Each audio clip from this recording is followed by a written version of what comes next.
Hi, this is just a quick message to tell you about the audience definition. Okay, the audience definition can be found if you look in Moodle, and you'll see there is the audience definition, that one there, and that's version 2 you need to look at. There is a definition with some prompts that are also very useful as well. Okay, I'll show you what they look like. Okay, so here's the audience definition with prompts.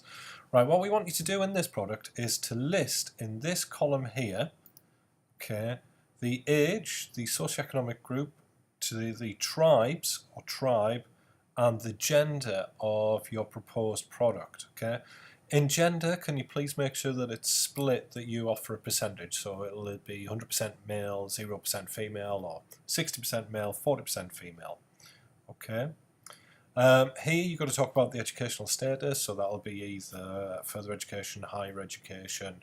In your case, it'll probably be further education.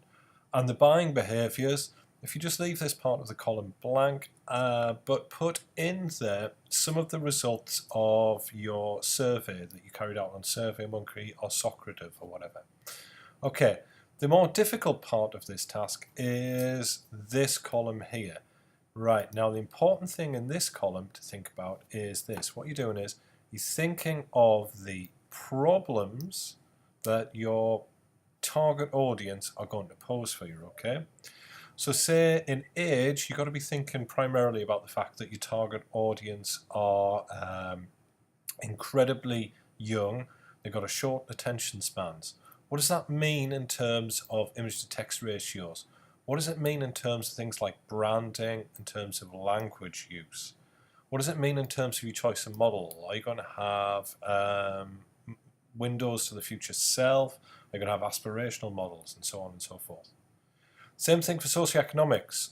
You need to define your socioeconomic group, and you need to say what it means in terms of language, the branding that you're going to achieve in your product, the price of the magazine, the choice of models and interviewees, etc., etc.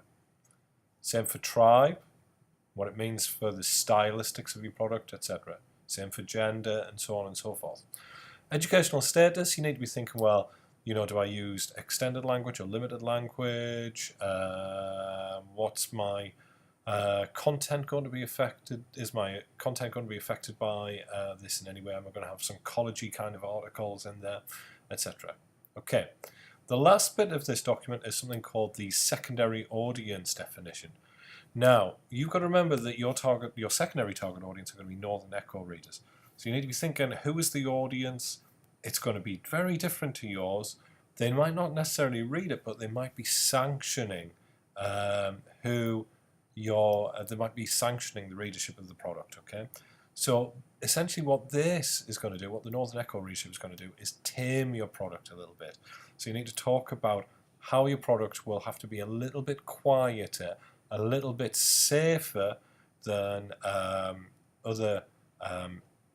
than it would be if it hadn't been sanctioned by the Northern Echo. Okay. Remember, you need to also submit your audience profile along with this document, and we're asking for this in Friday. Good luck.